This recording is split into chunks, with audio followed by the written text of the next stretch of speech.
All right, here we are, Chapter 7, problem set number 3. Let's start with number 45. It says, a 100-kilogram block is pulled at a constant speed of 5 meters per second across a horizontal floor by applying a 122 Newton force directed at 37 degrees above the horizontal. What is the rate at which the force does work on the block? So I think the thing that's interesting about this, most interesting about this, is the wording. So it says the mass is equal to 100 kilograms. That's not the interesting part. The interesting part, it says, what is the rate at which the force does work? So oftentimes when we talk about the rate, it's the time rate of change. So we're talking about the rate of doing work.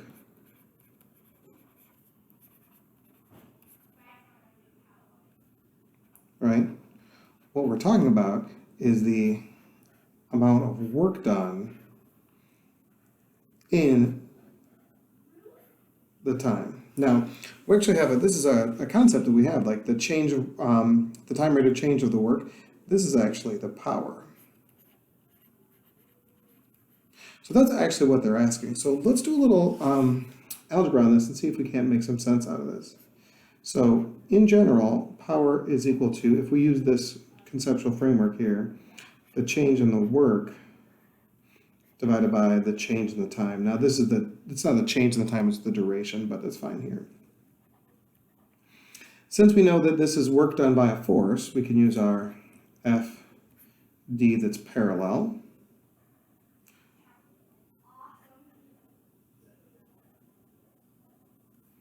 Now I'm going to use the change here also because if I want to find the amount of work, so this is the work done, you'll see why here in a second, divided by the change in time. Now, the thing is that the force is constant, the force isn't changing, it's the distance that changes. So if I rewrite this as force times the change in the distance, again we need it to be parallel, divided by the time. Now we actually have something interesting here. Look, this is the change in distance divided by the change in time. That should be familiar to us. This is the distance divided by the time. That actually turns out to be the speed. And again, these need to be parallel. So this is one of our ways that we can calculate the power, is it's the force times the speed, which is a really interesting idea. And this is going to allow us to do this here. So we need the force and the speed that are parallel. This speed vector, this velocity, is to the right, so we need this component that's to the right. So we're almost there. Make it a vector. So this is the force, this is the force y, this is the force x, this is the force x that's parallel. So if I go to calculate this, power is going to be equal to the force, which is the F cosine theta times the V. And now we can just plug and chug this until we're done. The force is 122 newtons. I'll need the units here. 122 times the cosine of 37 times the 5 meters per second. So the rate at which the force is doing work, let me calculate it real fast.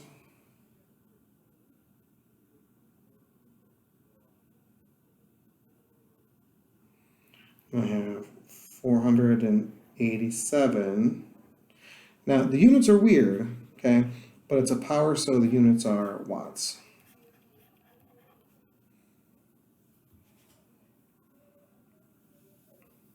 I think that was it. Yeah, all right, let's check the next one. All right, 49 says a fully loaded, slow-moving freight elevator has a cab with a total mass of 1,200 kilograms. So let's call this one over here. We'll call this the elevator cab. And we know the mass here 1,200 kilograms.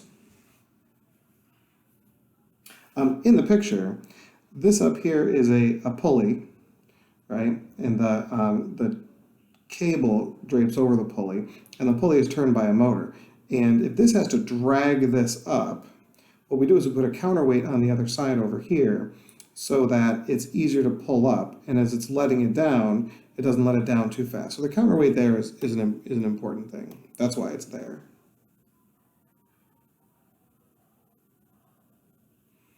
Okay.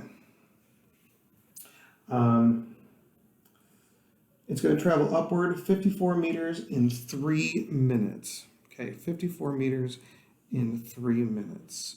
So if I look at this distance here, all right, so the D value is 54 meters.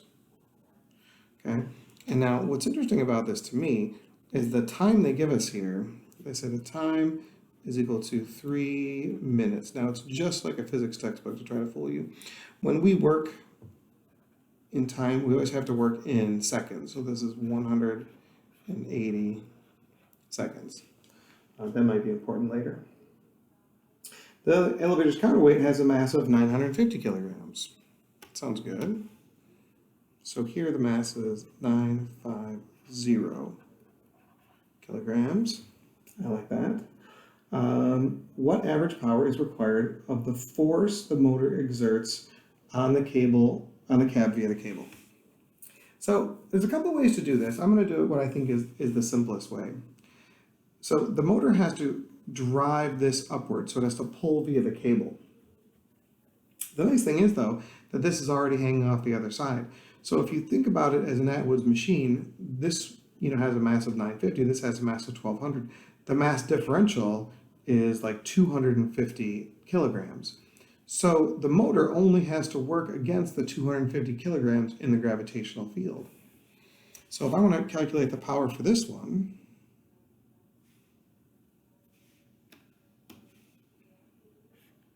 so if the power is equal to the force times the distance, you got to make sure they're parallel. All right, it has to lift the weight times the distance, so I'm okay with that. And the extra mass that it has to pull up is 250 kilograms. Our G value is 10. The distance is, oh man, typos all over the place, sorry. Let me start again here. The power is the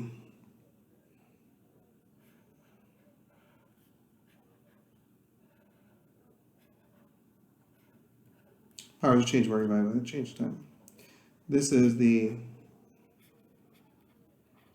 FD, got to make sure they're parallel, divided by the time.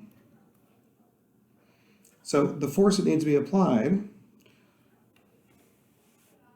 is the extra mass times the gravitational field. The mg would be the extra weight, and the delta d, that's going to be our distance, that's going to be our 54. And this is my change in time here. So the mass that has to be lifted is 250. Gravitational field strength is 10. The distance is 54. And the time, 180 seconds.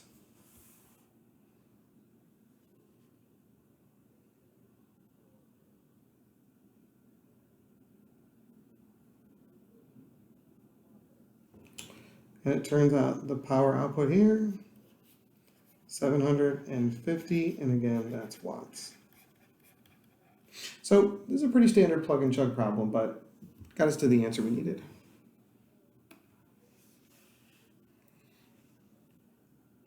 So this next one is one you kind of have to experience, but I'll do the problem anyway. We can experience it in the classroom.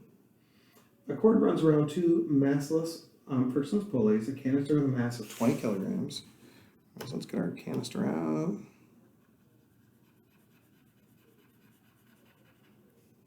So the mass is equal to 20 kilograms. Hangs from one pulley, and you exert a force F on the free end of the cord. what must be the magnitude of F if you are to lift the canister at a constant speed? So one of the keys here is constant speed. So if the speed is constant, all the forces can balance. So what I'm going to do is I'm going to assume that this pulley and this canister are one object, and I'm going to draw the forces on them. So let's draw a quick force diagram. This is the canister. It says the pulleys are massless, so the canister and pulley. So we know that the earth pulls down here. That's the weight. But what's holding it up? I know it wraps underneath, but what's holding it up? This string, right? But consider for a moment that this string is pulling up on it and this string is pulling up on it. So when I go to draw the force diagram,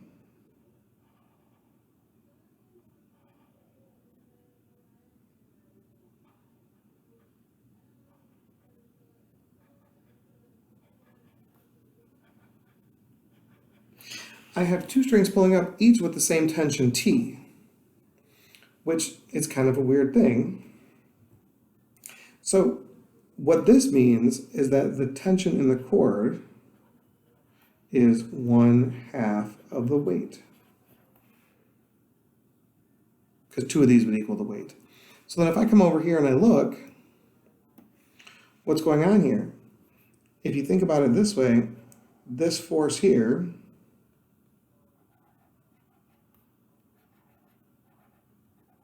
the force you're applying has to be equal to the tension because, again, it's at a constant speed, so all the forces need to balance. The moral of the story is, if this thing weighs 200 newtons, the tension in the cord is only 100 newtons, which means you only have to pull, this force here only has to be 100 newtons. So if you want to use this double pulley system, if you want to lift something that's 200 newtons, you only have to pull up with a force that's 100 newtons. This is why some people use pulleys like this, either for block and tackle systems or to make things easier to pull, which is cool. Now, the second part of the question, to lift the canister 2 centimeters, how far must you pull the free end of the cord? So here's what we want to do. We want to lift this canister 2 centimeters up. So let's say I want to lift it my 2 centimeters up here.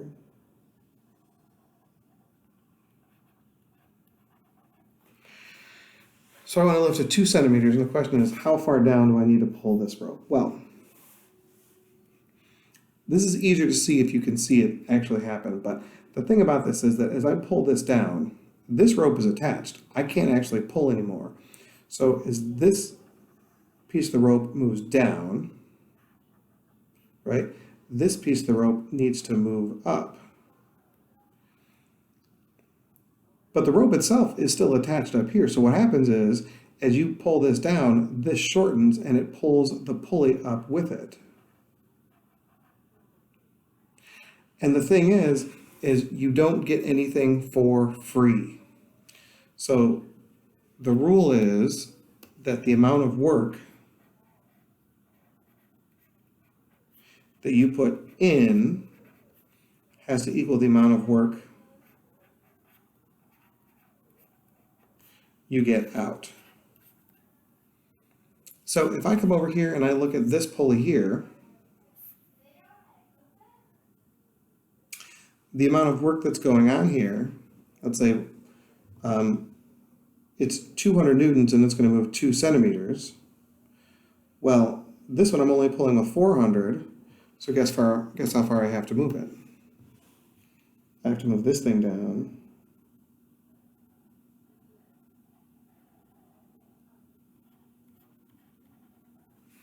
Four centimeters.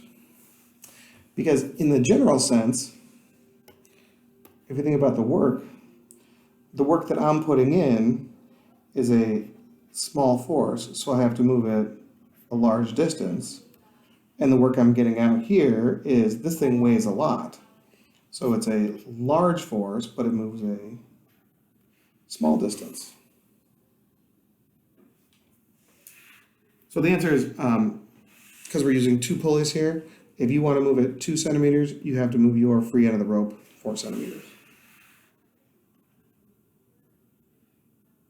During that lift, what is the work done on the canister by your force via the cord, and what is the work done by the gravitational force?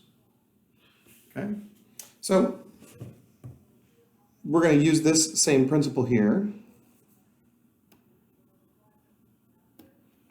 So the work done by my pull is equal to the force times the distance that's parallel. The force I'm applying is 100 newtons. It moves 4 centimeters. It's 4 centimeters. Let's use the right units here. 0.04. So that means I have to put in 4 joules of work. If you want to do the work by the gravitational field or the gravitational force, again, I'm going to do force, distance that are parallel. The nice thing is these are in the same direction. Over here, I have the mgd. So it weighs 20 times 10 times 0.02. They're in opposite directions though, so that's a negative one there. So 20 times 10 times 0.02 is negative 4 joules. So it's not surprising that these are the same value because the work you have to put in is the work you have to get out. The reason that they're opposite is because the actual work done by the gravitational field is negative, but the work done by the strings would be positive because it would be moving up, but it's not that big of a deal. Okay, here's the last one. It says, a spring with a pointer attached is hanging next to a scale marked in millimeters. 3 different packages are hung from the spring and in turn is shown. Which mark on the scale will the pointer indicate when no package is hung from the spring, and then what is the weight of the third package? Well, one of the things we'll have already or will talk about in class is the fact that for an ideal spring, the force-distance relationship is linear. So this is the force here, this is the distance here. And let's see if we can't plot this. So this one is 110, so 40 and 60 and 30. So let's go like this. So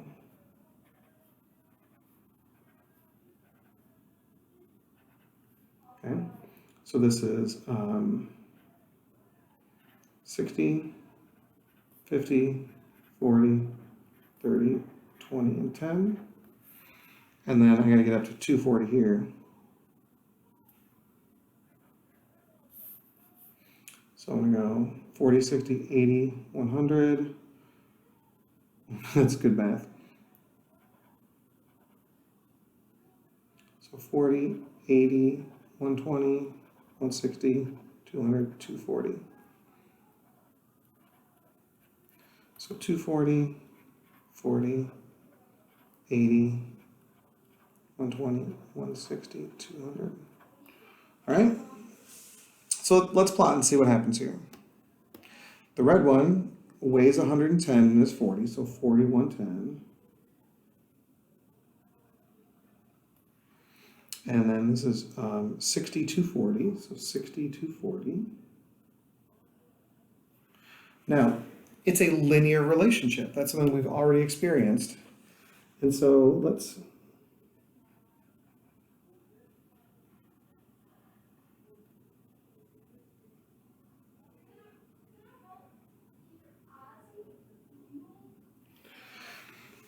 now, I think the easiest thing to do is graph this with your calculator or graph it with Desmos. It doesn't really matter. We see that it's a y is equal to mx plus b kind of thing. So on our y-axis is the force. If you look at the slope here, you can get the slope just by taking the rise over run of these two.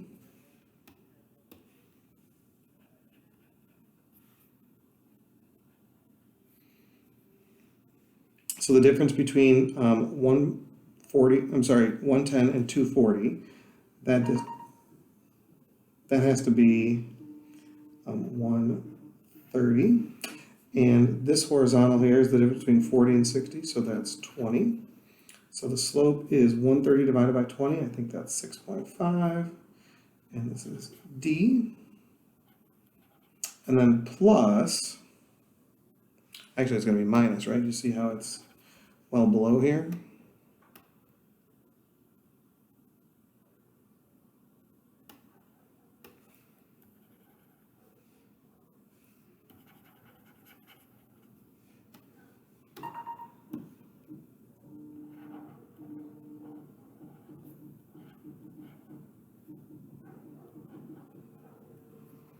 Okay. I use the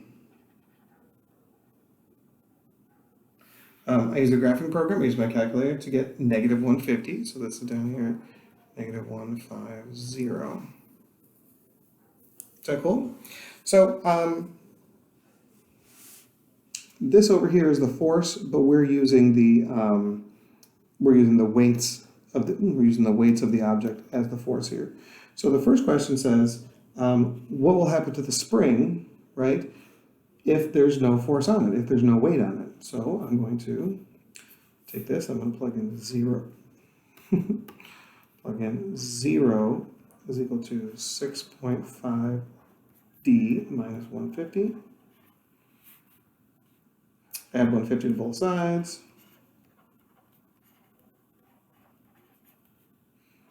And then D is equal to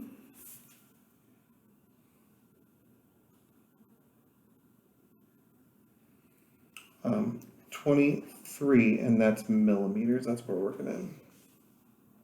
So if you take this off, it's going to scrunch up as far as it wants to. I shouldn't say wants to. If you put a little weight on, it's a 30, more weight 40, even more weight 60. If you don't put any weight at all, the distance down here to the bottom would be 23.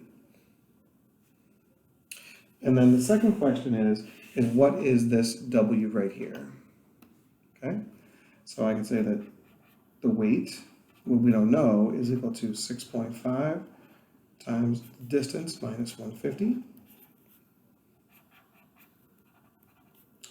6.5 says the distance here is 30.